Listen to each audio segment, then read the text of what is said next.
Well, here we are again. Now, I would say it was probably late summer of 2022 I started this build, and I made a little bit of a goal where I said, you know, I'd love to be driving this as a Vaydor by summer of 2023. So I basically gave myself a year, a little bit less. Now, at this point, here we are, you know, February of 2023. I feel like I could pull it off, but I also feel like it's going to be really close. It's just seeing the way that it's gone so far, it's gone smooth, but there's just a lot of tasks. And even when you kind of know what you're doing or you have the skills to do something like this, you're going to realize you just constantly create a checklist of tasks and you just check those off one at a time.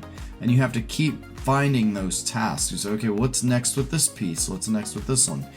So we made some pretty good progress the last time I was able to put the wheels on, get some pictures. The basic thing, what's going to happen in this video, is you're going to get to see that I'm pulling the car back apart. You know, of course, one of the big things is getting the bottom of the rockers right below the doors kind of positioned properly before we take the doors off. That way I can go ahead and bond those permanently. And what we're going to do once all that's done, that's kind of the short part of this. The next part is basically to get the body all bonded where I wasn't able to do it before setting it on. You know, there's areas where you use panel bond, and there's also areas that you kind of have to go back because you can't just do it all at once. I mean, it takes a while. Like the windshield seal area in the front, I wanted to bond it really good at the back where it meets the firewall, but then also underneath I wanted to actually bond the fiberglass under that curved bar that supports it as well, and everything became really nice and sturdy when we did that. So we're going to get this video going. You'll see the basic principle here is getting the body bonding all finished up and then starting to build out the trim of the car from the back towards the front. We're going to start with the trim in the rear, do the trunk lid, go through all that, and try to tie up as many loose ends as possible so that eventually, once we get the doors back on one more time, maybe get the latches drilled and know that the doors are going to go in place and line up right, then we can basically get this body thinking about the paint process, get it ready for that final kind of body work, prime and block, and paint. And I feel like if I can get the doors fitted on well, knowing that they're going to line up right, I think that the whole front clip can basically be a separate part. I don't know that for sure, but even though I've already gotten started with the front clip and I've got it pretty well fitted, I think when I start doing the fine fitment, we can pretty much have from the doors back pretty well finalized, you know, minus maybe some small adjustments here and there. But we'll see. I'm still kind of learning as I go, trying to put this whole thing together in my head as well as building the car at the same time. So picking up from my last Vaydor video, we basically put the wheels on, took some pictures, had a little bit of fun with it, you know, set the windshield in, and what I want to focus on is getting the car taken back apart down to just the bare body and working with all the loose ends on the body. So you're going to see basically we're getting the rocker panels lined up where they need to go before removing the doors. And once I put a self-tapping screw in there just to kind of give me the positioning of it, I'm going to take those doors back off and I'm going to start finishing out all these little areas, getting the door jambs fiberglassed into the old car body. The front windshield seal is also a big part of it. We just need to really start making all these areas solid that haven't been made solid yet. So that's what you're going to see happening here. Just working with it one at a time and making my way around it. Alright, I'm at the bottom of the rocker panel for the driver's side. Now once you've got the door lines fitting really nice with the body, and it looks like everything's lining up that way, you need to come down here and move this rocker, because you kind of leave this loose when you do the main body bonding, at least I did. And you're going to want to move this down to where the gap matches. So even though the door is a little wavy and at the back I know I have to trim a bit, I got to get the gap just right where it's consistent, and that's going to take moving this down and probably putting in a self-tapping screw over here where it'll stay in place until I take the door off and bond this area. Now, one thing that I'm realizing you got to do, this isn't flush with the door, and it looks like it only makes sense that this needs to sit flat. So I've made a little bit of a line where I can trim a bit of this out and see if we get this to go in a little bit better and match the line of the door. So that's where we're at. This is the front of the driver door, if you can't tell, but yeah, there we go.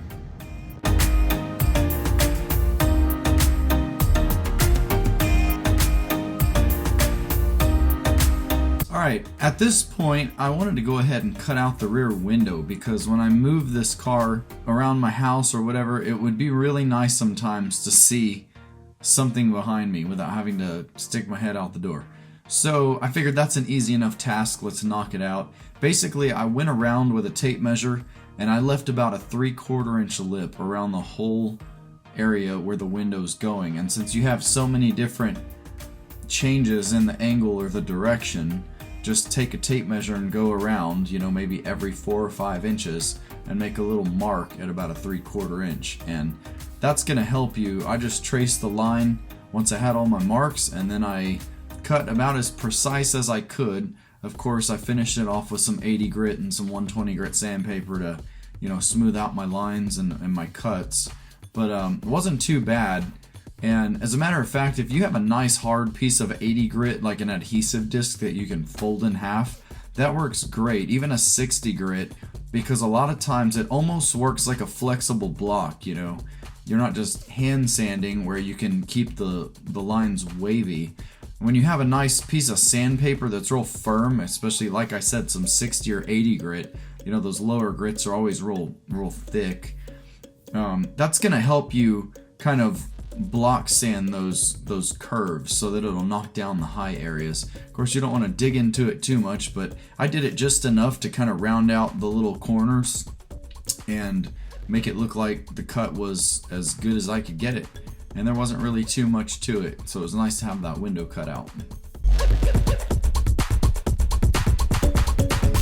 One thing I want to go back and highlight is, you might have noticed the first time I showed this clip that I used a drill bit to drill those top corners of the window first. Now what's great about that is it gives you a place to enter a saw blade, but it's kind of like another version of, you know, not really work smarter but work cleaner. You know, why try to use a little saw blade to get a nice radius when you could just drill a hole and have a perfectly round cut right there.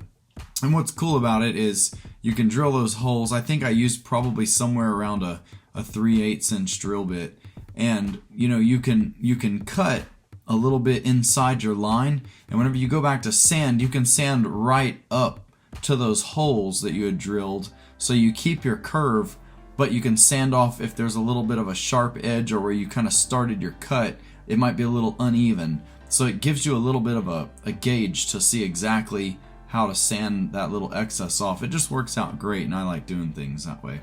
So drill holes whenever you can to help you cut small curves.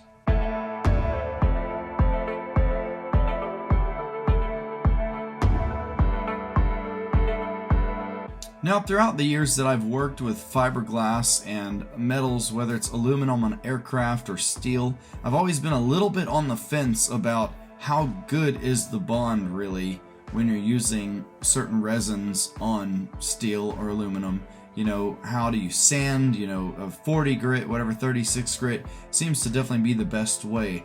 But I've tested it a little bit, and I feel like this West System epoxy resin definitely makes a good bond to the steel. As long as it's sanded and it's scratched up pretty good and it's really clean, I think it's a pretty good bond. I like to use some mechanical means, or whatever you want to call it, some type of maybe a screw whenever I can, even if it's going to be covered up, or even some people will use a pop rivet through parts of fiberglass that go to aluminum. And if there's a lot of vibration, I mean, it's just like anything, stuff can work its way loose. But I think that if you really do a good bond, and you know, certain places where maybe you can curl the metal over the fiberglass and then you bond it all together, there's all kinds of ways, and you just got to get creative. And for me, I really want this thing to be solid. I don't want to worry about areas starting to separate down the road. And I think the West System resin definitely has it covered. I don't know so much with polyester resin. I feel like I've definitely seen that come loose, especially on aluminum. Aluminum can be a little tricky, but for the most part, I think we're making some pretty good bond with the West System epoxy resin. We're gonna start here with the windshield frame, basically do the door jambs, the little areas, you know, down at the bottom that need to be kind of blended in, so that when we get this thing primed and painted, it looks like it's all one piece. Now, I got a little creative with the metal firewall that was left over. Now, if a person built a Vaydor once and then you figured this out, you know, when you went to build the second one, you might be a little bit more strategic about how you cut this firewall. You know, there were some areas where I was able to actually bend the metal over the fiberglass so that it's literally holding it in, and if the bond were to ever come loose, there still isn't going to be very much movement on this whole tray. So that was kind of cool. It's definitely some learning things. You know, you build one, you're going to figure things out, and then if you ever build another one, well, then these things would be kind of things that you would already know and you would be more prepared for. Alright, so one of the coolest things probably ever made for resin, whether it's epoxy or polyester, is the additives that you can put in it to make it thicker.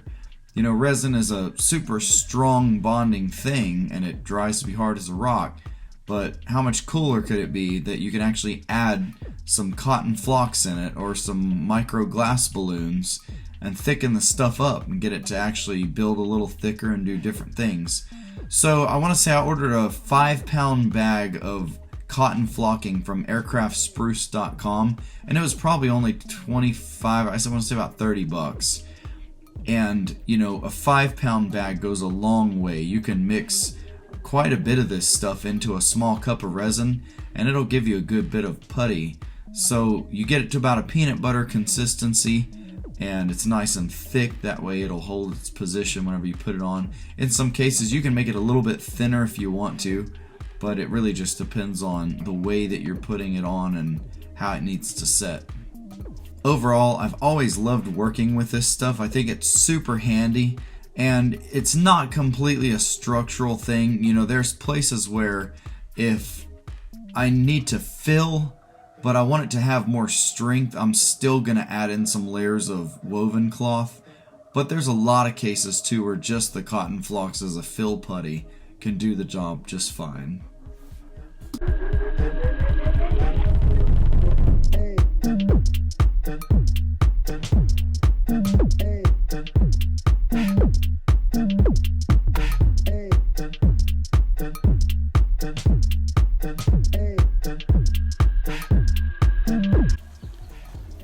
Alright, here we go. We got the flocks resin mix put on and it dried up real nice. So that is basically showing you the old firewall is bonded now to the kit. And all I really want to do is sand off this sharp edge. I want to sand that off, and I'm just going to smooth this out nice enough to where it can be primed and painted and look okay. And it's cool because these studs, I don't know if I'll have any use for them, but I was able to save 2 of the studs that were pointing that way before when I actually ended up bending the metal to crimp it over the fiberglass lip. I was able to put the stud upward. So that's kind of cool. I don't know if those will come in handy or I'll end up cutting them off, but for now we'll just leave them. The other one's over there, it's still pointing back. You can see it right where my finger's at. So there's that. I also got the jams bonded in. One thing that's cool is if you want to, this line from the kit doesn't necessarily want to match up to the car at first, but if you want to add in fiberglass or do some flocks putty or whatever, I should be able to come back and sand this and get the line to pretty much, you know, sand the back, pretty much get it to line up. So it looks really rough right now, but that's my rough bonding. And what I also wanted to do was leave a little bit of room because I want to use the fiberglass kitty hair Bondo to do like a final swipe. Not Bondo, it's whatever, that filler. So that way I know that stuff is meant to bond to the metal really good. So that way, even if there was ever some kind of a movement between the fiberglass and the metal, I mean, they still have that kitty hair there, but really, I don't know. If it ever moves here, then it's going to crack out whatever other filler's on it too. So I just hope for the best. So it's a little awkward where those A-pillars come down and they meet the door jambs of the original car. You know, they seem to fit a little strange. They want to kind of pop out, but if you push on them enough, they do go closer to the original door jamb. So it was just like, you know, I was told basically you need to force those things to the, you know, to the body. As long as you got everything else cut out, you know, where it needs to be, you can force those little sections of the fiberglass door jamb to the original jamb, and then use a few self-tapping or some kind of screws just to hold it while you get ready and prep it to put some resin putty on there. So it is a little bit weird. It's going to seem like you're kind of forcing it, but eventually you'll get it. And then you can also choose how nice that you want to go and add the fiberglass in to make the seal line kind of line up together. You know, of course, at first it's going to be a little bit off, but you can get creative with the resin and maybe a few layers of some woven cloth, and you can actually get that line to line up as if it's the way that it was made from a factory. Get that stuff spread on there, and the resin kit that I ordered this time around I got with the fast hardener. Now it is a little bit cooler. I feel like if I was doing most of this in summertime, I'd probably get the slower hardener, because with the fast, it's gonna kick off pretty quick. I mean, it still usually gives you, you know, at least a good 30 minutes or so, as long as it's not sitting right in the sun. But with the epoxy, you just have a lot more to work with overall. If you're using polyester resin, I mean, you're in trouble pretty much any time. There's just no work time with that stuff. I mean, unless there's something I'm missing or I'm over hardening it too much. But I'm a big fan of the epoxy resin, because even the fast hardener still gives you a good work time. You don't have to worry about it hardening up on you unless you're just really going slow or you're doing a lot. Also, I only mix, if you know the way that this resin system works, it's usually one pump on the calibrated pumps that come with it. So it's one pump of resin to one pump of the hardener. And typically I'm only doing like 2 to 4 pumps at a time. And usually with mixing the cotton flocks in, you've got quite a bit to kind of play with. I mean, unless you're just doing a really big area and you need a lot of it. But I'm always sure to mix little bits of it at a time, so that I'm not sitting there with a whole bunch of it in the cup and it's hardening up quicker than I can actually use it. You got to keep in mind too, with any kind of resins and things that have these chemical reactions, when a big quantity of it's sitting together, or the thicker it is in the cup, the heat in the middle is gonna hold in there easier. So it's actually gonna cause the resin to kick off and start to cure faster.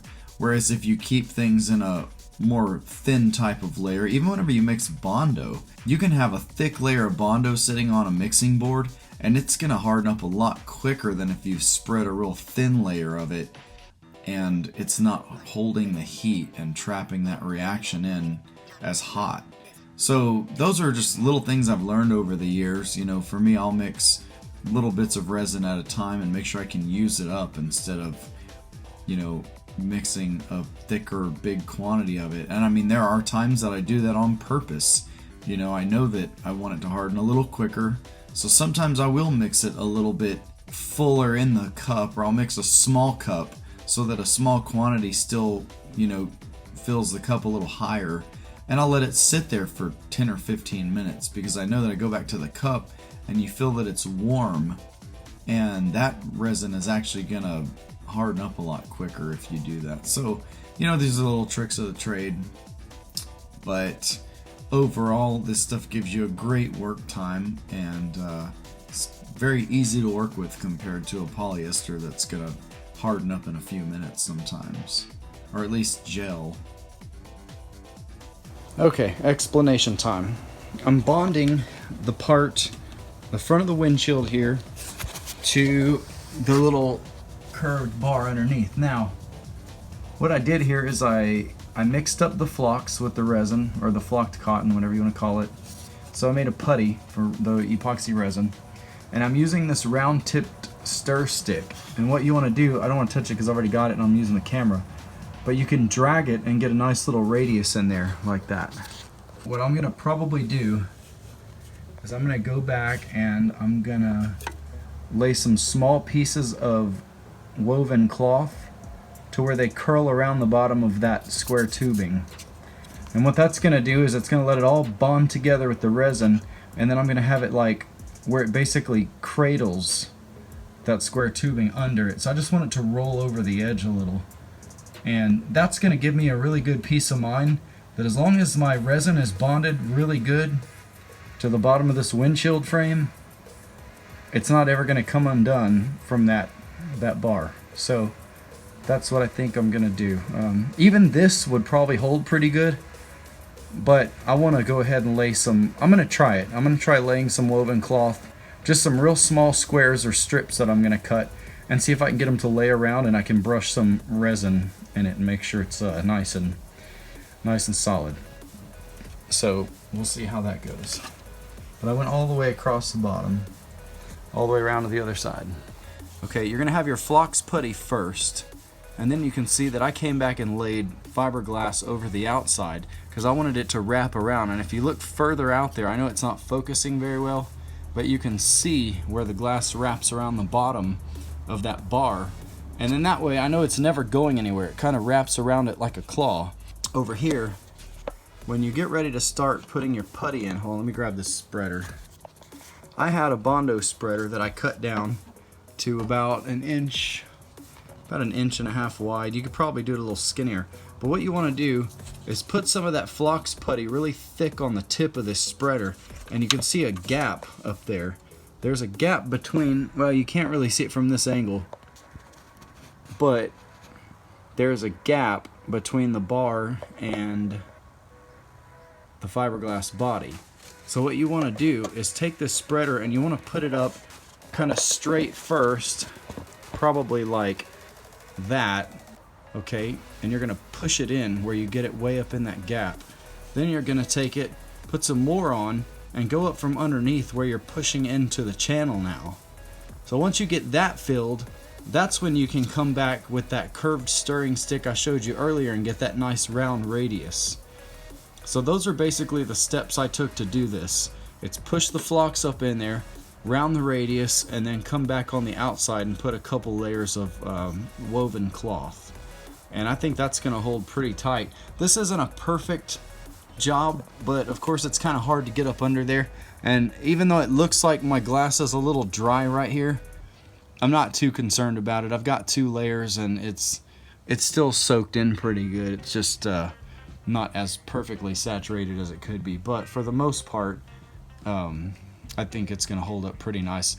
I can already tell that the flocks is starting to harden, and this thing is like solid as can be now.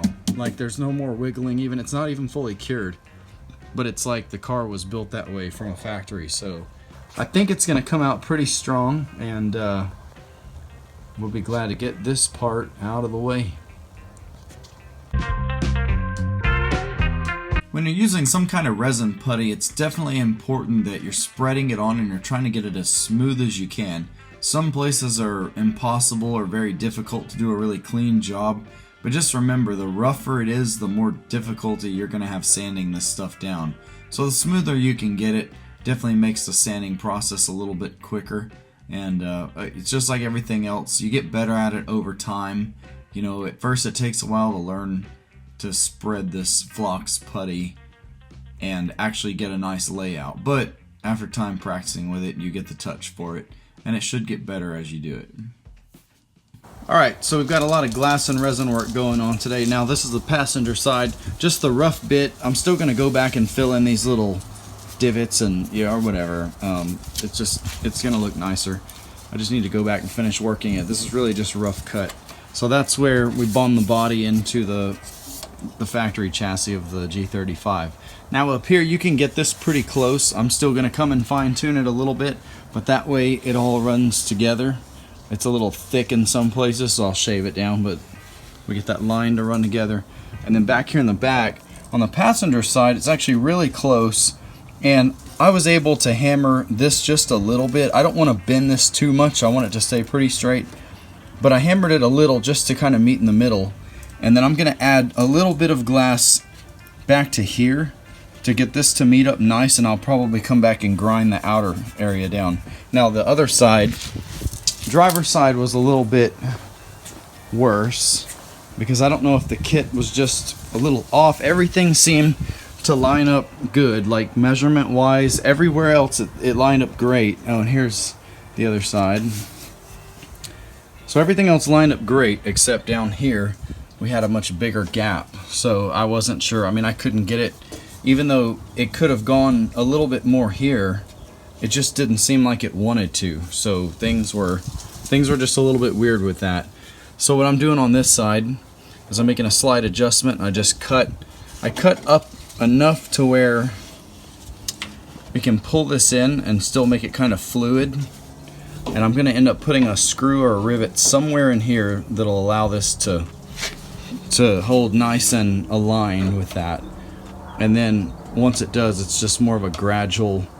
If I have to, I'll cut a little bit more to get this to flow, but I think it's okay. So I'll probably use 1 or 2 screws or rivets, and then I'm going to come back and I'm going to fiberglass with a mix of some resin and the flocked cotton that you guys have seen in the other videos. Probably some flocks, and I'll do a few layers of woven cloth to really give it that strength and make it solid. So we'll do it all through here. I still come back and prep a little bit more. You don't want any of this under your new resin. You got to get rid of all that gel coat and scuff it up really good. So we're almost there. And yeah, so that's pretty much where we're at. The other thing is, I think I'm gonna leave, even though I was a little concerned about the roof plate eventually warping the fiberglass and showing through the paint, since this one's supposed to be in the front there. I've explained this, I think, in part 3, where you were bonding the body. I can't remember which one, but you should have 3 metal plates going across the front of the windshield. That one's not supposed to be there, but what I think I'm gonna do is I'm gonna take a little bit of a risk. I'm gonna keep it, but I'm gonna put a flux mix all the way around it. So some basically resin putty. I'm gonna put it all the way around it, and then I'm gonna come out to about there. You can see kind of where I've scuffed where it's dull. I'm gonna come out with a few layers of some woven cloth, and I'm just gonna completely stiffen up that area of the roof. And I'm hoping that also, if I go black on the roof, it's gonna prevent some of that glass from warping and being as I don't know, as sensitive to the high heat. But I still haven't decided if I'm gonna go black on the roof yet. So I think I'm gonna keep that plate. I know it's a little bit of a risk of it showing kind of through the surface later, but I'm hoping that if I really pile that flocks around it and do a nice, you know, a nice thickening of that whole section, that I think it's gonna hold it together where it doesn't warp and cause an issue later.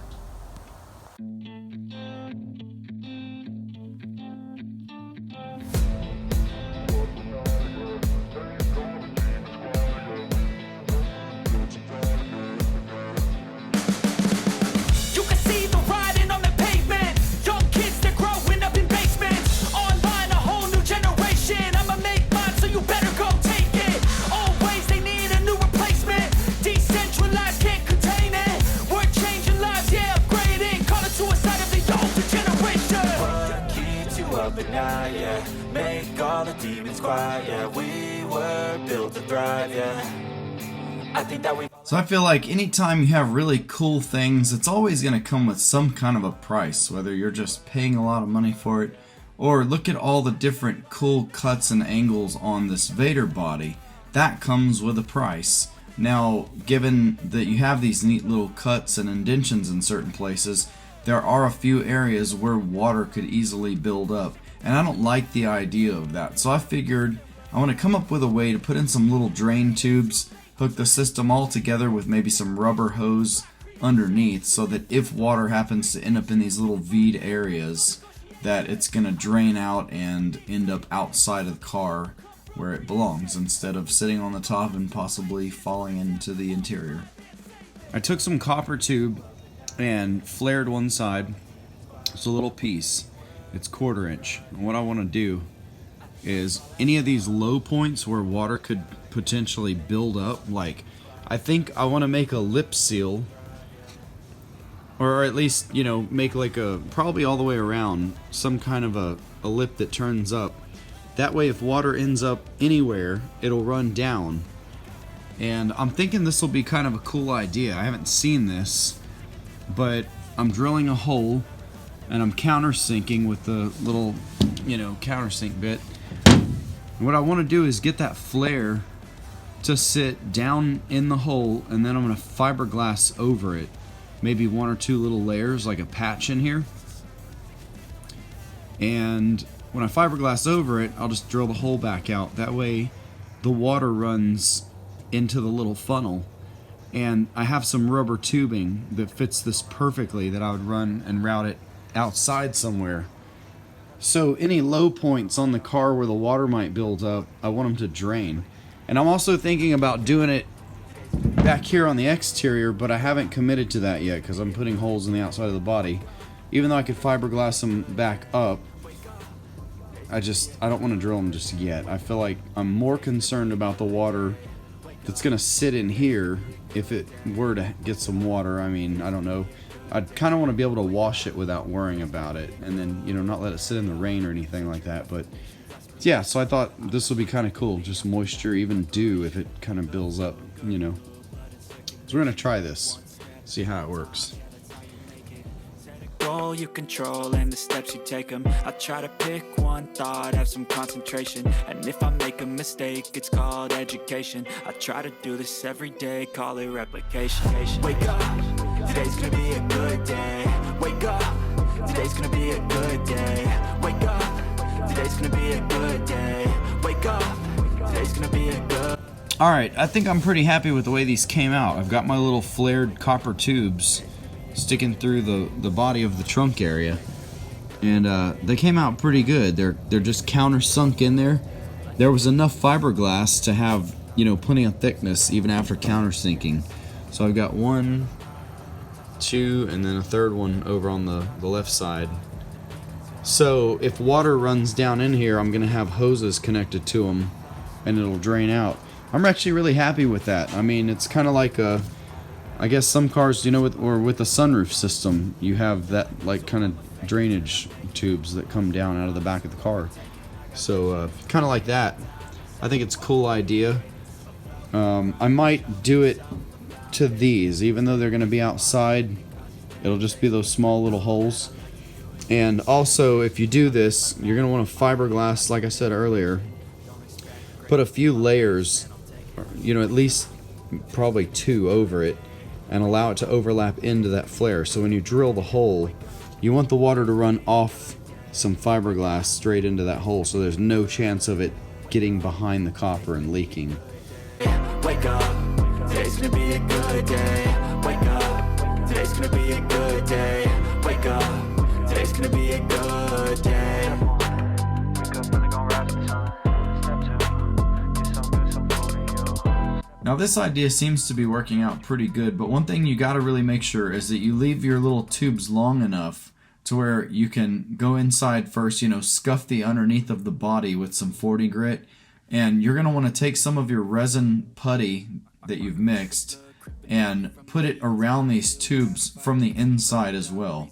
So we're going to lay fiberglass over the outsides and re-drill the holes, and then put a little bit of putty around underneath.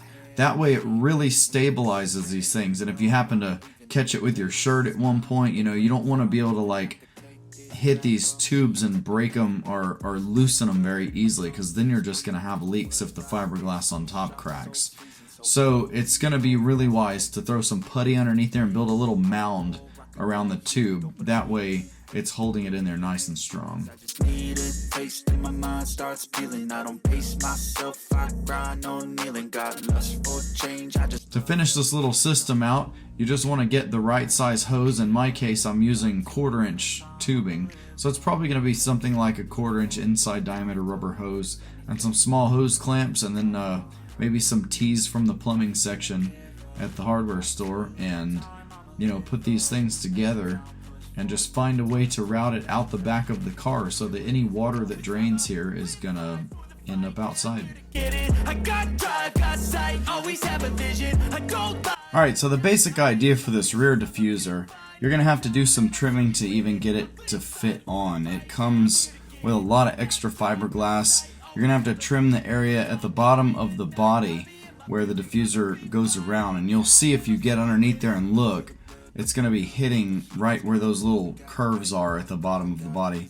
So there's definitely a few things that you're gonna have to mess with, and once you actually get it to fit, then you can put in a couple screws. What I did was drilled bigger holes in the bottom layer of that diffuser, and then if you can get the head of the bolt with the socket to go through that first layer, and nobody will ever see it because it's under, once you get it to where the bolt or screw can go through that first hole, then you can make the next holes the right size. And you know, it's easy. Run a self-tapping screw or something kind of quick into two areas, try to be pretty symmetrical about it, and then you can decide, do you want to use 4 or 6 screws or however many, and you know, just establish your points. Typically once you put some kind of screw through all those points, then at least you can come back and put in your, you know, anchor nuts or whatever kind of method that you're going to use there. Now what I did was I got some T-nuts and I basically shaved down a side or two on them just so they're not completely round, and I used resin with the micro balloons, and that's just another additive for the resin. The flux is great, and I actually didn't have the flux when I did this part. I was waiting for it to come in, but I did have a small container of the glass beads. They're tiny microscopic, they call them micro balloons, and I just used some of that for this part because it was nice and small and I knew it was going to be really strong anyway.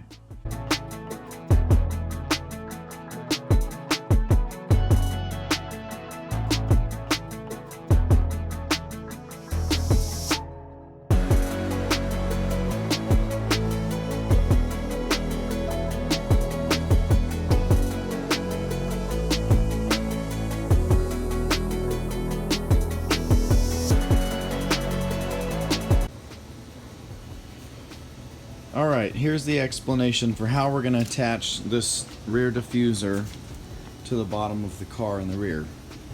Now, I've drilled all the way through in 6 places, so it's 3 on each side. I had it up there, of course, in the beginning. I drilled through just so I could get like a self-tapping screw in temporarily. And once you get this thing fitted, and you get it to actually set on there exactly the way that you want it with 2 screws, you go back and drill all the way through.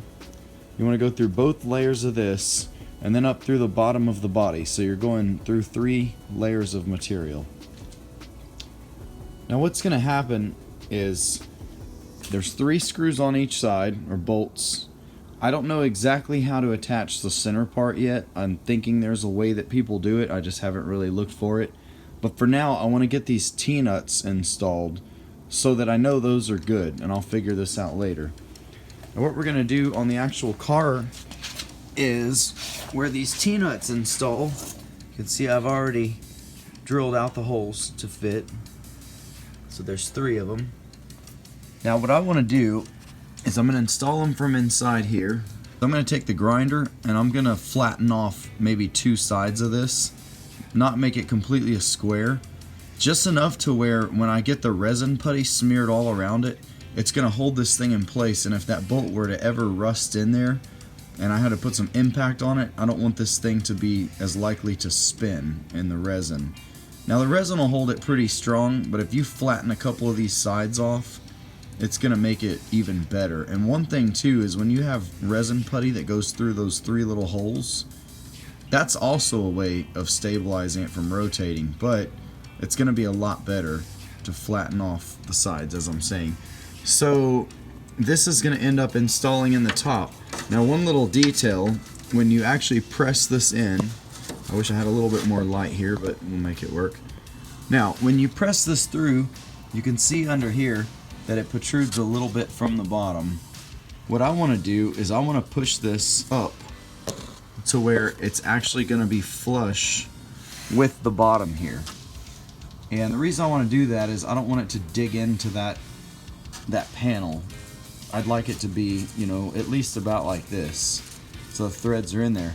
Now what's cool about that is you can rough up the fiberglass in here really good so the new resin sticks to it.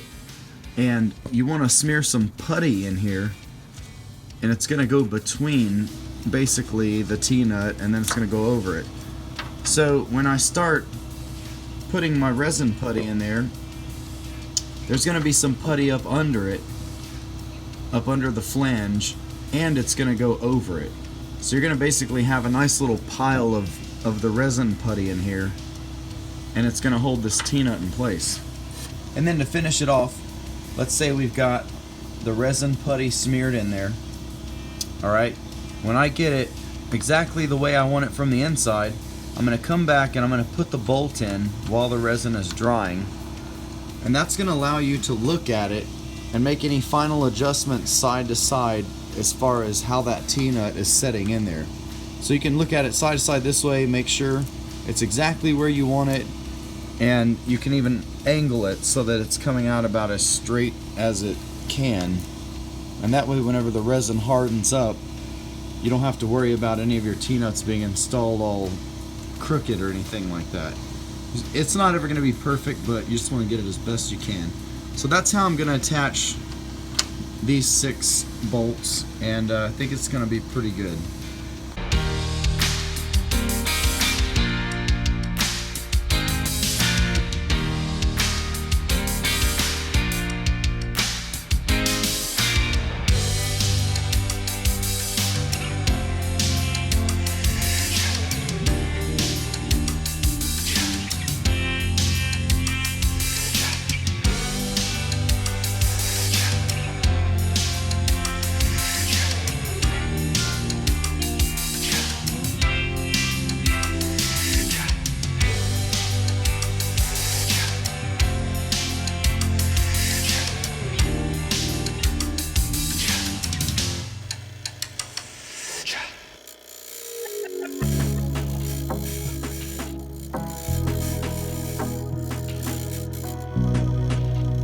Now to grind the sides of these T-nuts, I'm going to hold them in a pair of vice grips and, you know, set it up here next to the grinder.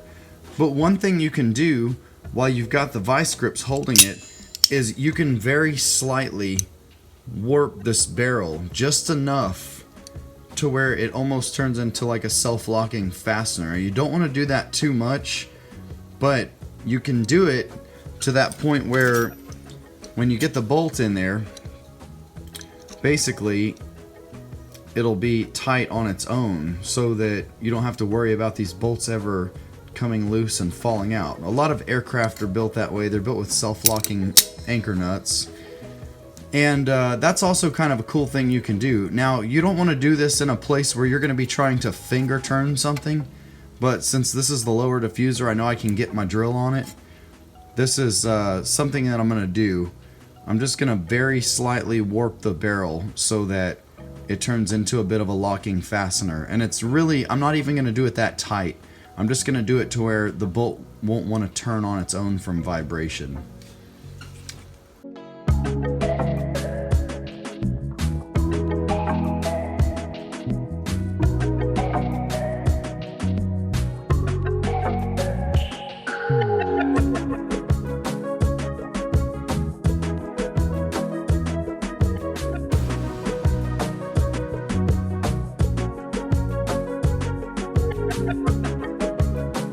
Alright, we're going to grab some resin. One pump's probably good for now. These are calibrated to be 1 pump to 1 pump, so that's the correct mix. 1 pump resin to 1 pump hardener.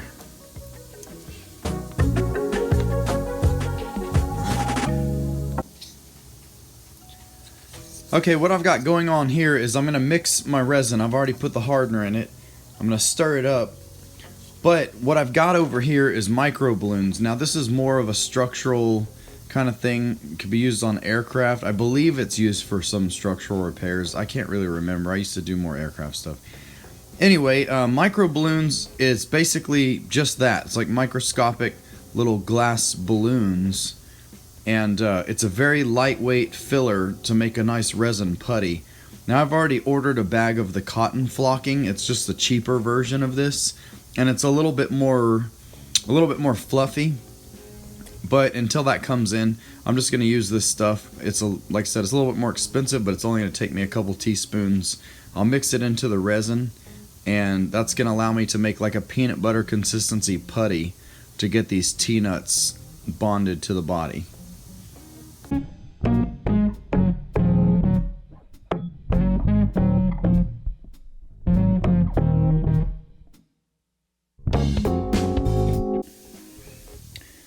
So the micro balloons I have are kind of a brownish color, and it turns the whole putty that color. So now we've got resin, and you can see that it's a pretty thick kind of peanut butter, maybe honeyish consistency, peanut butter and honey.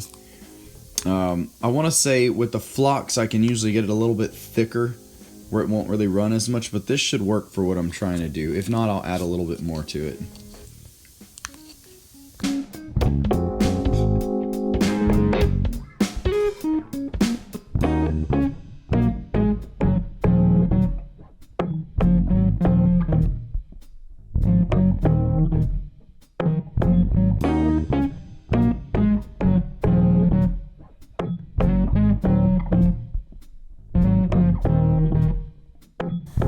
Alright, so I got the first 3 done, and this is kind of what I was talking about. I've got the bolts barely threaded in, just so I could position them and make sure that that T-nut cures the way that I want it to. So over here, you know, I wanted it to be perpendicular to the angle of the body. You know, just make sure it's square with it. I think that'll be pretty good. So we'll let those dry. I'm going to get to the other 3 on the other side, so that way they're all curing at the same time.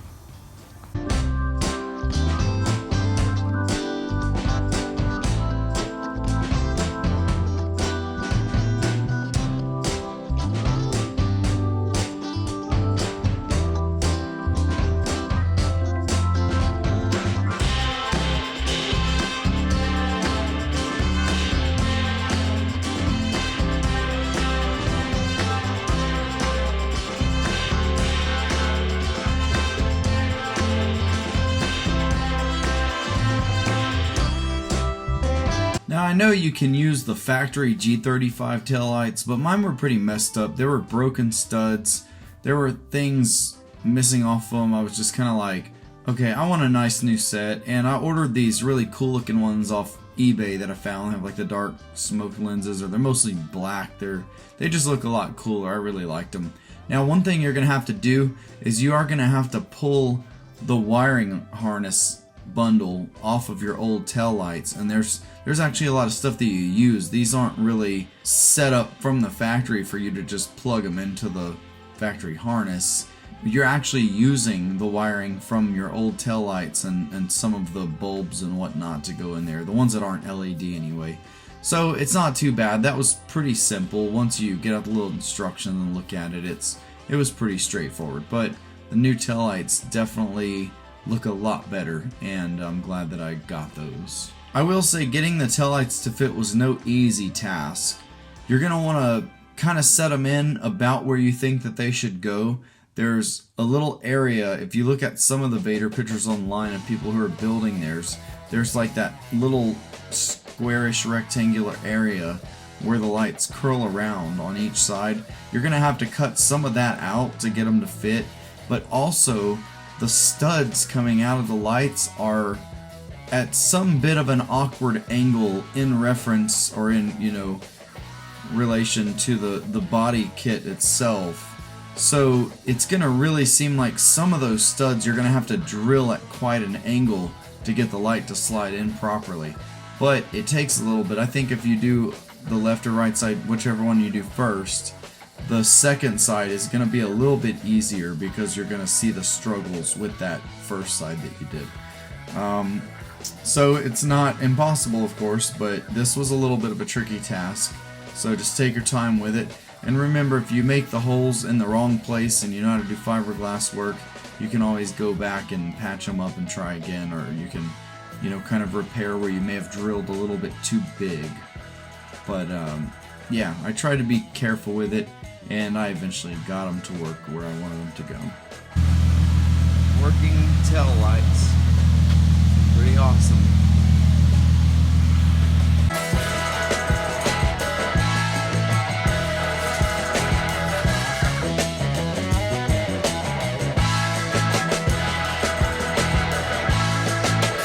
Alright, the rear trim. Now, this comes after you've fought with the tail lights and you've gotten them to fit in fairly decently.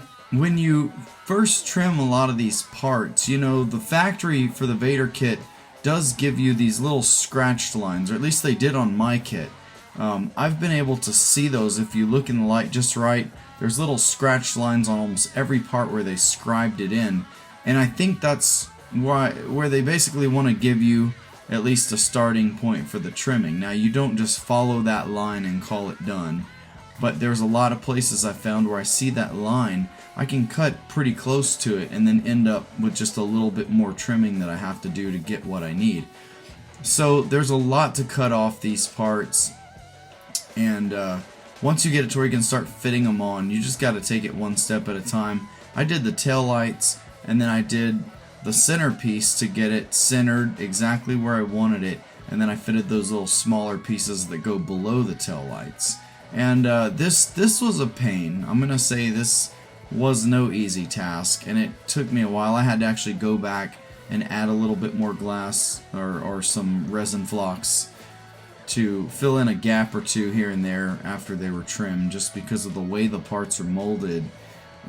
There was no leaving extra glass, it's just the way that it went, so I had to add to extend the insides of those lower pieces a little bit. But really, this wasn't too bad, but you definitely want to be picky with it. I used some little tabs of metal to make some brackets to get this thing to screw on okay, and I'll end up probably using some plastic nuts that pop into the body, or maybe some anchor nuts, I don't know yet. You know, something kind of like what you use for license plate screws might be what I end up going with, so we'll see.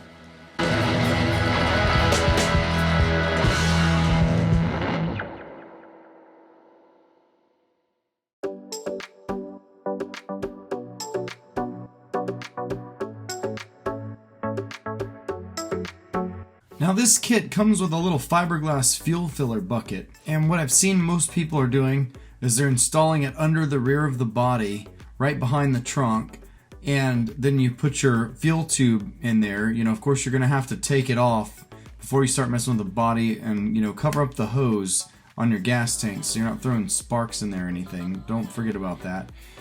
But basically, once you relocate that fuel tube, you kind of have to decide, well, where's it going to go? And since most people are putting it up underneath the trunk, I wasn't too crazy about that. You know, I feel like this rear area, it's got a slope that goes in, and I wanted less water to have places to go except for the drain holes that I made. I want the water to go there. And I felt like, you know, instead of having my gas filler up on top, I could try to come up with something a little bit easier. And what I found is that the angle was still good enough to where the gas would flow into the tank if I mounted it right at one of the little holes behind that rear piece of trim. Now, I've got to come up with a smart way to be able to remove that trim so that it's not too difficult, or it's not a pain for me to put gas in the car. But I might come up with some little cam locks, or just carry a screwdriver for a bit, I don't know. I'll figure that part out.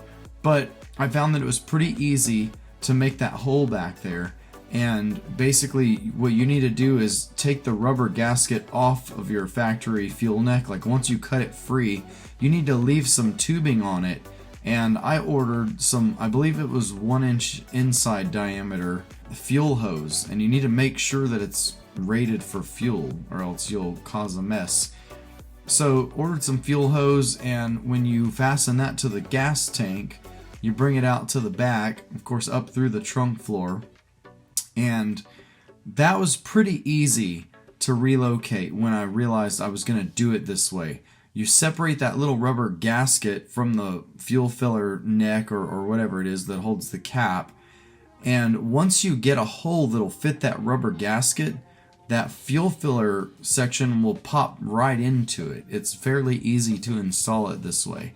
So I like this method. I figured I would try it, and if it caused any problems, well then I would just eventually end up changing it. But for now I'm going to go with this and see how it works out. This step also involves the little vent tube as well. So you're going to have to get some rubber hose, and just remember, whenever you go to cut the old fuel filler out, or you can bend it in some ways to actually remove it. I've shown this in a previous video. But when you get ready to cut it, just make sure that you leave enough at the fuel cap area to clamp some rubber hose to. So you're going to have a small rubber hose to your vent, leave enough to clamp to, and then you need to leave enough on the main fill tube as well so that you can slide a rubber hose on it and put a clamp there. Don't forget about that, because it would be kind of crappy to have to order another one of these because you messed up the one from the factory. So that's the way to do this part. Don't forget about that little vent tube. Alright, so to highlight a few things in this trunk lid section, before we really get going with it, the first part is trimming the trunk just to even get it to sit in the jam area. That takes a little bit, it's definitely got some extra material on it, and you're going to work your way around kind of slowly. You don't want to trim one place too much. Just be careful. That's the main thing. I mean, the less fiberglass work that you got to come back and, add after you've cut too much off, the better. So that's the main thing in the beginning. Trimming the trunk lid, getting it to set down in there as good as it can, getting it to actually line up with the lines a little bit. That's all important. Now I've come to realize that the way that these trunk lids are formed, it's never going to be perfect. You can get the middle areas good, but usually the edges where the little rails are going to sit a little high. At least on my kit, that's the way that it is, and it would take some really extensive modification to this trunk lid to actually get it to set flush all the way across. So I wasn't too worried about that. I don't think it's going to be super noticeable, or really it's just not going to matter to me that much. I think it looks fine the way that it sits, and again, it's a kit car, so I understand that. I mean, it's just one of those things. I think there's going to be certain things you just kind of have to deal with unless you really want to spend a lot of extra time trying to fix it.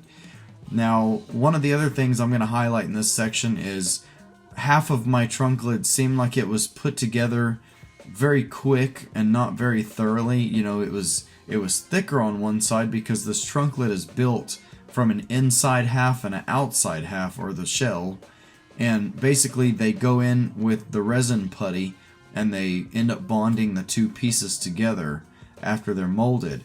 Well, whoever bonded my pieces together did one side decent, and then the other side was kind of apart. There was just a lot of putty. Luckily, it wasn't a very good job because I was able to go in with a little cutoff wheel and cut the putty out.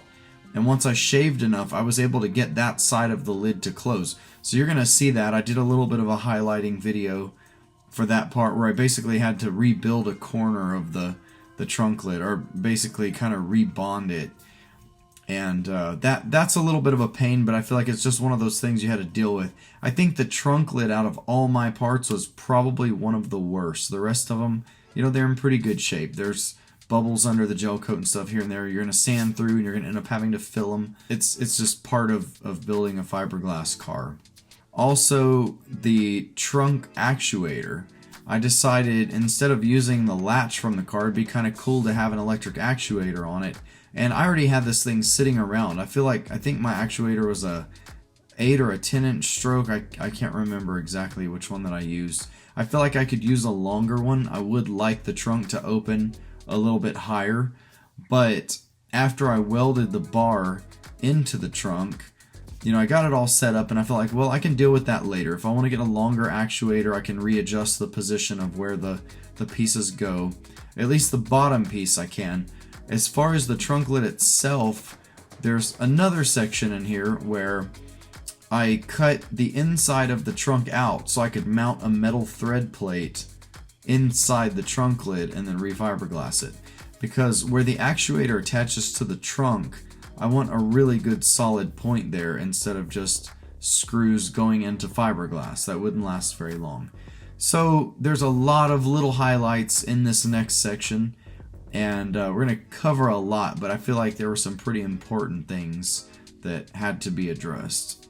Now, with all those other things aside for now, once you got the trunk lid trimmed and it fits nicely into the jamb, the first thing you want to do is establish some idea of where those hinges need to be mounted to the lid itself. And what I found was, if you put the lid on, go underneath there with the hinges, hold them up into a few places, and just try to get a good idea of where the builders of this car originally made the kit for those trunk hinges to go.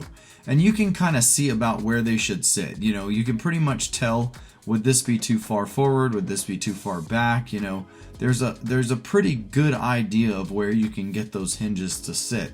Now, once you figure out where they need to go, you actually are going to be referencing that to the body. But I made the marks for the holes that go into the lid itself first, because I knew that I was going to use some metal plates and most likely install those somewhere on the roll cage, you know, with some extension arms, instead of just bolting straight into these flat fiberglass areas. And I'll talk a little bit more about this in a minute. But you basically need to get up underneath there inside the car and make the markings where those hinges need to mount to the lid itself. And that's going to allow you to thread out the holes, you know, drill them and tap them. And once those hinges are actually mounted onto the trunk lid, it's easier for you to set it back on and get inside there and get a better idea of where you need to actually put your hinge plates and try to get this actually mounted to the car. So we're starting here by drilling and threading the holes so that we can basically just get a rough fit of those trunk hinges, get them kind of put on, since I was able to line them up underneath pretty good. So once you get them put on, you start to get a real good reality of where they're going to kind of need to be.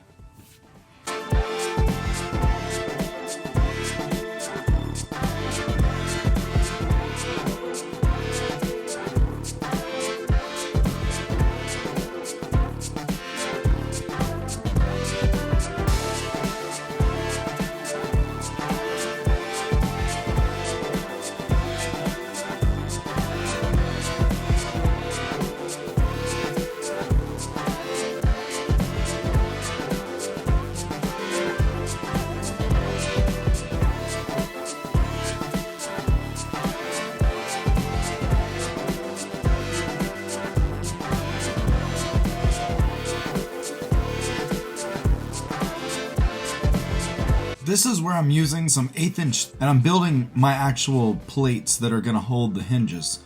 Now, if you're using 1/8 inch, you can thread temporarily, but you're definitely going to want to weld a thicker piece of metal or weld a nut to the back of it. Once you know exactly where you want those holes to go, or you get those plates mounted into place, you're going to want to somehow thicken up the metal so that you have more thread for the bolt to grab. Because the 1/8 inch, it'll hold, but if you even over tighten it a little bit, at some point you're either going to strip out the bolt threads or the plate itself. So definitely want to thicken that up. And you'll see in a minute that I used some probably 3/16. It wasn't quite 1/4 inch, but I used some little squares to thicken up where the bolts were going to go through, and I was able to thread those out.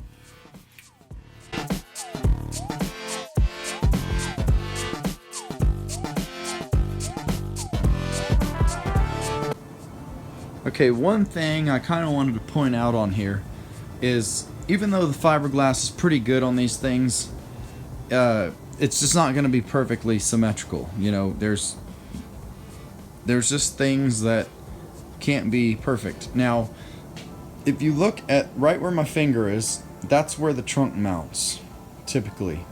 And look over here on this side. Alright, so I'm going to go up closer. Right here, these areas where I had 3 little test holes. Now, on the left side, that thing seems to tilt out a lot. Because on the right side, it looks pretty straight, but it does still tilt out a bit. So what I'm actually doing is, instead of just making the backing plates that would bolt to the fiberglass, I've got the backing plates on the trunk already attached to the hinges because I had to set the trunk on, see exactly where this stuff's gonna go, and then I figured, you know what, let me make these plates, and when I set the trunk on the next time, I'm gonna see exactly where I can weld those plates. Now I'm gonna have to build some extension arms from the cage or come from below somewhere, but most likely I'm gonna go from the cage because that's where things won't be in the way. And what I want to do is I want to weld these plates to the cage so that the trunk is not attached to the fiberglass body. And that's kind of the way that, I mean, a real car, it's attached to the body, but there's usually some kind of an under structure there. So that's what I'm going to do and see if it works. So I've got my plates on, they're ready to go. So when I set the trunk back on, I should be able to see exactly where I need to weld these plates.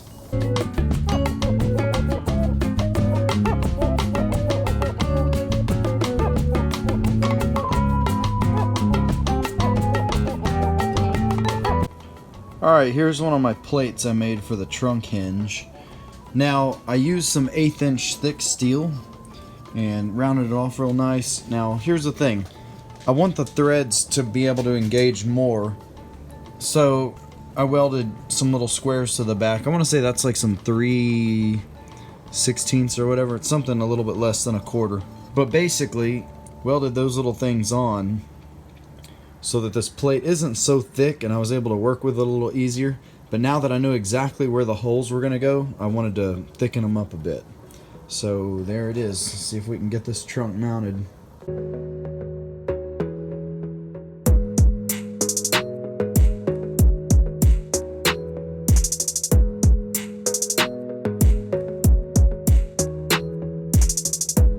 One main thing that fought me getting this trunk lid fitted on was right up at the front. When the trunk opens a little bit, it's wanting to rub right against the body, and it's those two areas where the body comes to a point on the left and right side. So what I found is the quick solution to this. Now you might get lucky the first time you mount the hinge, but the quick solution that I found is if you can kick the hinge a little bit this way where the more rear section of the hinge is a little lower and the forward section of your hinge is higher, it actually does something that allows the trunk to open up a little bit better where it doesn't rub on the body. Now I went ahead and shaved a little bit of those points off the body, and it's the point underneath the seal. So basically you're not going to see it unless you open the trunk. You're going to see that I shaved these areas kind of flat and refiberglassed them to where there's a little bit more clearance. But once you get the hinges kicked a certain angle where it's going to work, you may not even have to do this. It was just something I did as an extra bit of a precaution. Also, I was grinding from underneath the trunk lid a little to get those sharp areas to not rub as well. So for me, I was trying a few different things, but all in all, try getting your hinge angle just right and see if you can fix it that way before you start shaving out fiberglass. So when you build these hinge plates that you're going to end up, well, if you do it the way I did it, you'd end up welding them somewhere to the cage. I built them a little bit too tall and there was a lot of excess metal. So when the trunk would come down, it was kind of hitting the top. So you'll see in part of these time lapses that I ended up going back and cutting about half that extra 1/8 inch plate off the top, just so it could give me a little bit more clearance for the trunk, and I really didn't need it. It was a lot of extra steel, but at least it was there if I did need it. Now this is where I start separating part of the trunk lid, and it's the two half shells that make up this trunk lid. And what I found was one side was a lot thicker, because when those two halves were put together in the factory, I kind of explain in one of the videos you'll see here that somebody must have just been in a hurry. I don't know. Most of the parts for the kit are pretty good, but this was something that I just felt like I couldn't live with it. It was really, really thick versus the other side, so I started to cut a section of it apart and just basically bond it back together with some resin putty. So I'm slowly going around this trunk lid right now. Like I said, the this side wasn't as bad. You can see it was put together pretty nice and tight over here. But this side was literally like this when I got it. I mean, this is probably about 3/4 of an inch versus, I mean, 1/4 of an inch on this side. So whoever did this, I don't know. It must have been one of those days like, let's get 10 kits out the door and everybody's getting fired if you don't. I don't know, but I can't imagine there was any reason why they purposely left it that thick. It just seemed like no one took the time to clamp it together. So I'm gonna take the cutoff wheel. It seems like the resin putty only goes about that far in, so I think I can run this cutoff wheel in there to clean it out real good. I mean, even if it clamps right here, I mean, if that was where I decided to leave it, that would be better than it was. But I'm gonna try my best to cut this around a little, get a little bit more of the resin putty out from back here, and see if I can get this to lay together a little closer to the thickness of the other side. So that's kind of what I'm dealing with on the trunk lid. This is the only part I've found so far that's this important that's that bad. I mean, for the most part, all the big important parts have been pretty decent, but I don't know what happened here. I mean, this is literally how thick it was left. I mean, that's crazy. So let's see if we can get that a little bit better. All in all, hopefully this isn't something that you have to do with your trunk lid. I can imagine they're not all like that, but I was able to get it pretty good and pretty flat. Really what I did was took my time to put a lot of the resin, and as I may have mentioned before, the flocks that I'm mixing in, it's flocked cotton fiber. So when you mix it into the resin, it makes a nice consistent thick putty depending on how much that you put in it. I go to about a peanut butter consistency, and I'm able to work it underneath the cracks or between that seam really good. And then once I get a lot of it in there, and I know that when I squeeze it together it's gonna spread out a little bit more, I used a few screws to go through both shells of the trunk lid, and those screws just held it together nice and tight. And really, I think I got it to a point where you almost can't even tell that it was ever wrong. I'm pretty happy with the way that it came out. Now it seems to lay in there a lot better. So after my resin cured really good, I was able to get the lid back on and realized I did need to adjust my fit a little bit, because now the lid, it just seats a little bit differently. You had that, I was fitting it before with one side being really thick. So it took very minimal adjustment, but once I got everything the way that I needed to go, it was time to go ahead and weld up those plates nice and solid so that we know every time I install the trunk it's pretty much going to go right back in the same place.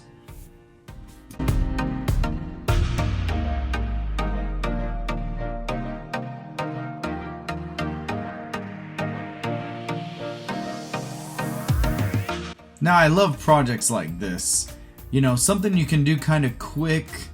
Anytime you've got something that moves on its own or it's kind of automated, it gives it that spaceship or that fighter jet kind of feeling. That's pretty cool. And of course, like I said earlier, I had this actuator laying around for a while and it wasn't too bad. I just really had to figure out how high can I get the trunk lid to go with this. I want to say it's an 8 or 10 inch stroke actuator. And then where does it need to mount? Also, the actuator has its own automatic cutoffs at the full extension and at the full retract. So that's very helpful because you can get this actuator to pull the trunk all the way down and actually pull it kind of tight so that as soon as it shuts about as tight as you want it to go, it automatically cuts itself off. It doesn't, you know, continue to allow power to go through. And it's the same thing on the upstroke, so you can fully extend it and it'll stop on its own, and then the circuit is basically open until you put the switch down. So this is really cool. It wasn't too bad. I just had to add a little extension bar in there from, you know, one part of the cage to the other, and it allowed me to put the actuator in place where it would work properly to get that lid open and closed.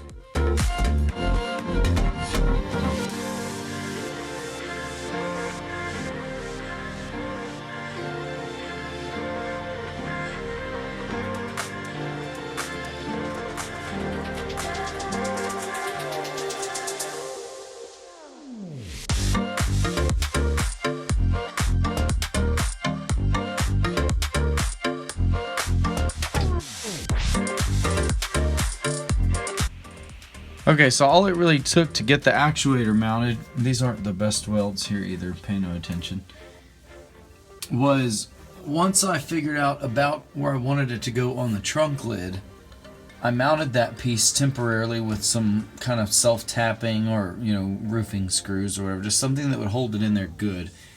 And then I had welded this bar from the V section of the roll cage, and it comes down, and then it was able to angle down to hit this V. So you can see about the way that goes. It's not a whole lot of extra. I also use those kind of self-tapping screws here, and they seem to work okay here for now. I might do bolts and nuts through this just to make it a little bit more permanent later. But that's all that it really took, and the bar works great. And I'm thinking this is actually a 200 millimeter stroke on this actuator, which I think comes out to somewhere around 8 inches. So even if I were to add a 10-inch stroke actuator, I think it would be pretty easy to mount it in that same spot on the trunk lid, but I might just have to adjust the position of this. Maybe it ends up mounting here a little bit further back, or I guess forward in reference to the car. So that's something I might do in the future, but that's all that it really took. Was I welded this bar in here, and it opens and closes with no problem.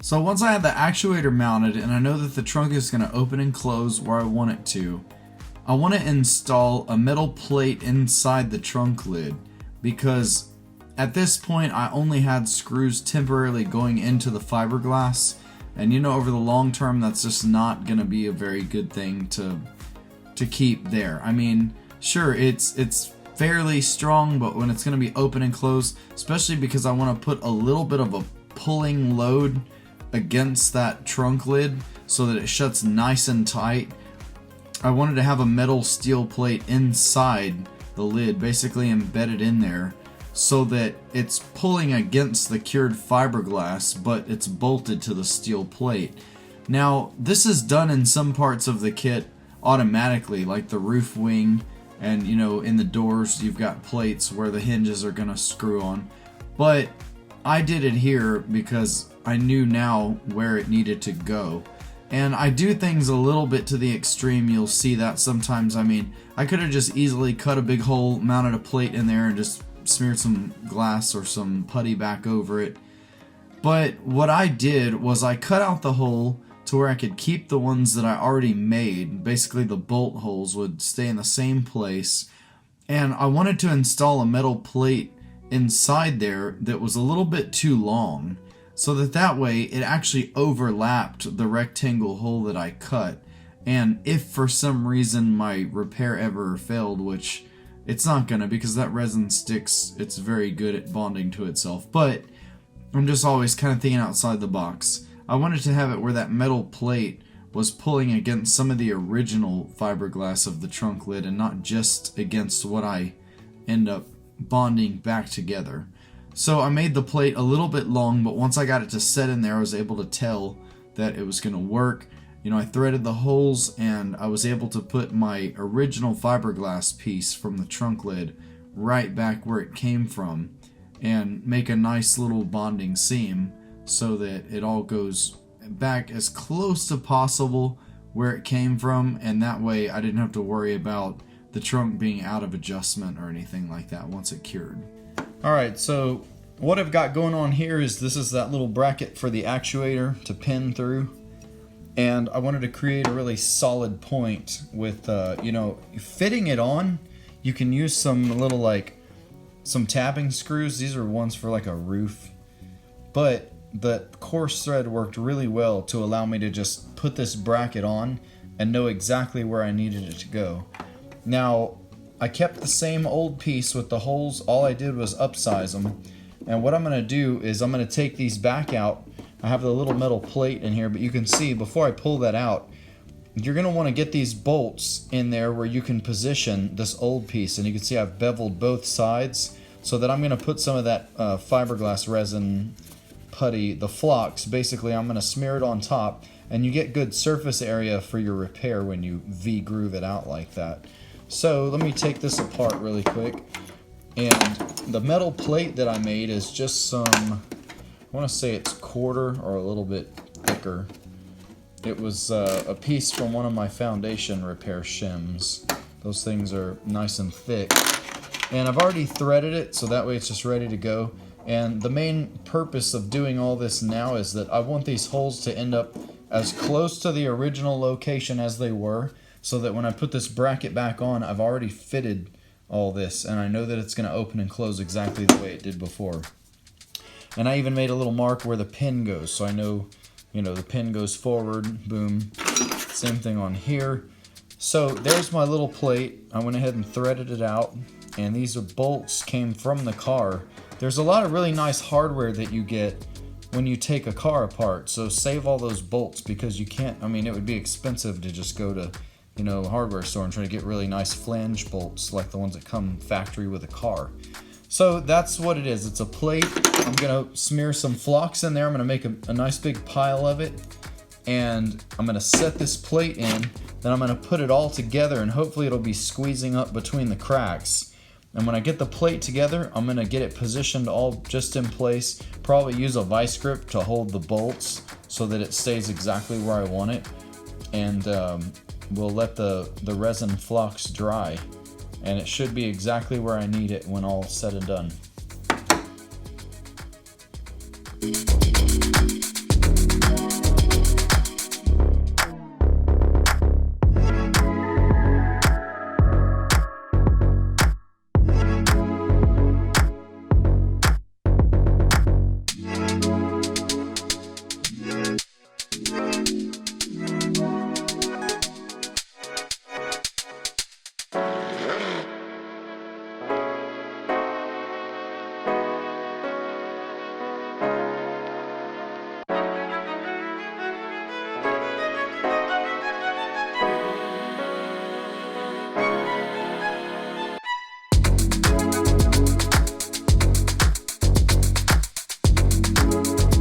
Alright, if you're still with me, I'd say you made it through one of the bigger character tests of building this car.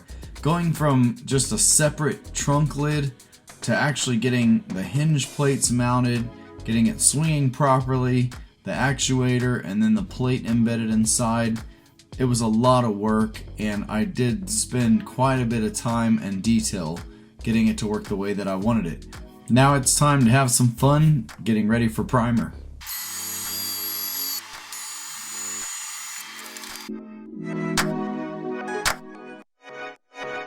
Masking on this thing's pretty straightforward. I'll back tape a lot underneath that windshield seal in the front. Back tape the windshield frame, of course the doors and things like that.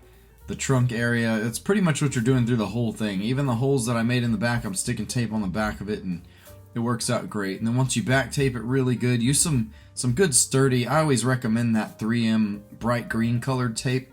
I love that stuff, especially if you can get the, I believe it's 233 plus or 244 plus. I can never remember that number. I'm always confused whether it's 233 or 244. But I used to order it on eBay by the sleeve. And that green tape is great, but you can get the bright green stuff that Lowe's or even AutoZone sells. It seems to be pretty good so far. It's not super expensive. I mean, $6 or $8 a roll. And that's what I typically use. Just mask very precise. That's always a big thing when it comes to paint and body. The better you can mask or tape things up, you can get away with a lot. Now, for me, I'm always a fan of taking things apart. If I feel like paint goes behind something, I don't want to tape it up. I want to take things off because a lot of times it's easier to take it apart than it is to mask it up. So that's always a little bit of a time-consuming part. But I enjoy masking. It's usually one of those things where I'm not stirring up a whole bunch of dust. I can turn the radio up a little. I'm not really wearing a mask. It's kind of a nice, I don't know, masking for me has always been kind of therapeutic. And I know that I'm going to get to spray some material soon after. So that's what we're doing here.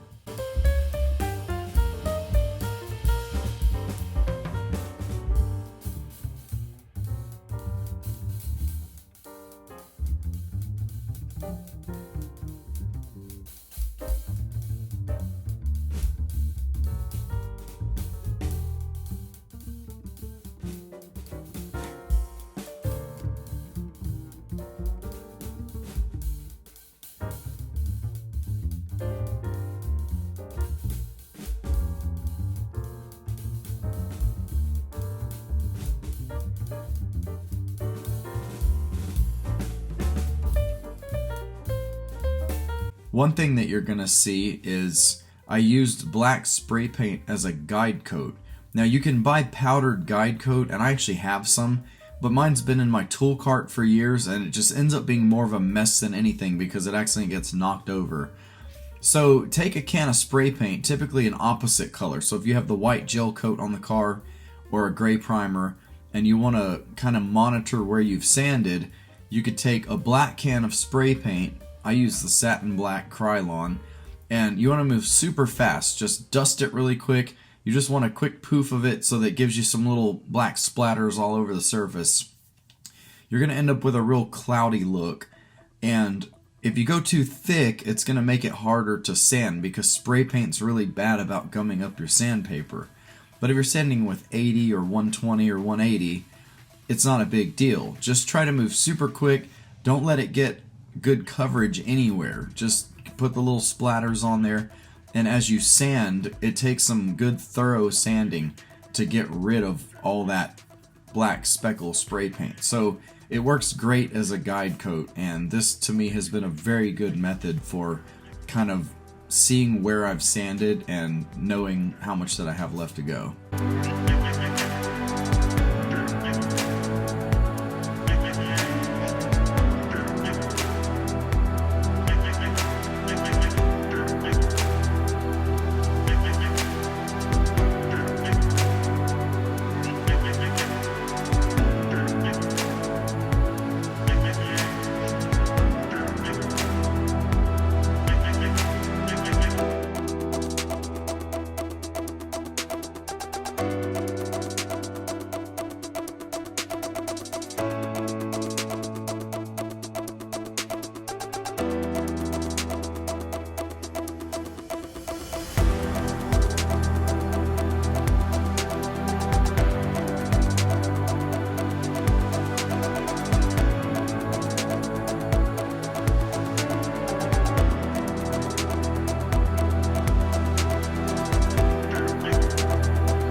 The way this whole priming evolution went, I had a quart of the slick sand at first, and I knew it probably wasn't going to go very far, but it builds so thick it barely did anything.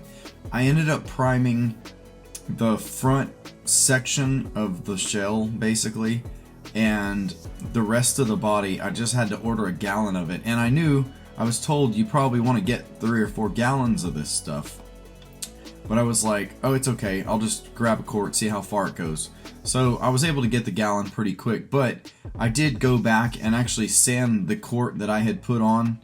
That way I could just respray the whole thing, and I knew that front section would have a little bit of extra coverage. And what was cool about that was I did it in the door jambs, and that's probably one of the most rough areas where I really needed some extra. So it worked out good. But this stuff is super thick, like I said. It says on there that you probably want to use a tip that's at least a 2.0. I think I got on Amazon and ordered a spray gun that was like a 2.5. So that's what I'm using to spray the stuff, and it seems to be perfect for it. And then there's some, little things you can kind of read about it. It's a pretty straightforward, easy to use primer. Even though I had never used this primer before, I like other Evercoat products, and since it's made by Evercoat, I felt like it was probably going to work out just fine. So the name of the product, like I said, it's called Slick Sand, and it's a polyester primer, which I guess is meant to kind of bridge that gap between, that gel coat and the actual car paint. It's a really good solid primer that will adhere to that gel coat. I sanded with 80 grit, so it gave it some really good scratches to bond to. And once that was dry, I've seen that you can kind of use maybe some 120, 180 to scuff this stuff up and, you know, do your body work on top of it. And it seems to sand pretty easily with those grits so far. Now, as far as the 320, it's going to be hard to sand, but it's just a really solid primer, so I'm okay with that.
I think the first round of primer came out pretty good so far.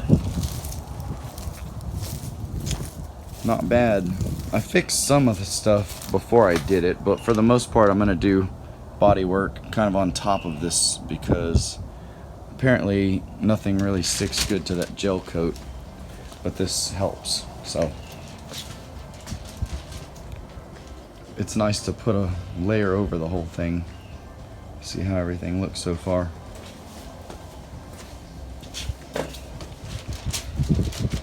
Cool.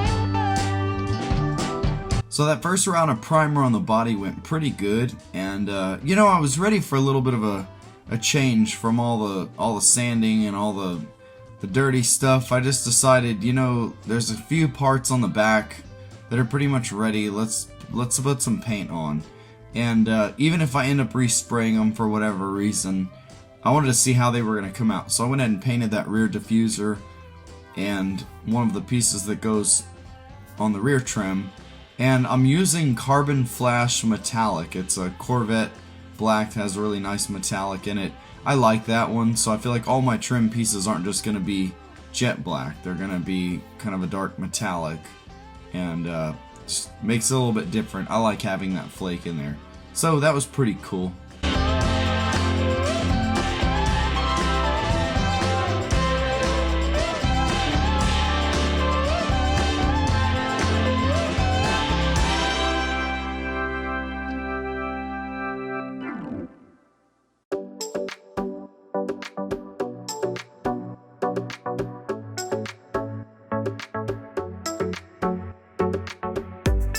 Alright, if you made it this far, you got through part 4 of my Vaydor build videos. I'm not exactly sure how many videos that it's going to take, but we'll eventually get there. Now, stick around. The next one is going to get a little bit more into the trim, the roof wing. We're going to mess with that a bit. Also getting the doors fitted on better and getting the latches installed. So that's going to be pretty cool. Now, I'm getting my paint booth cleared out, and I also started ordering some air ride parts. So things are really going to start coming together for this car. And I hope you guys are enjoying it so far. Thanks again for all the support out there, and we'll see you on the next one.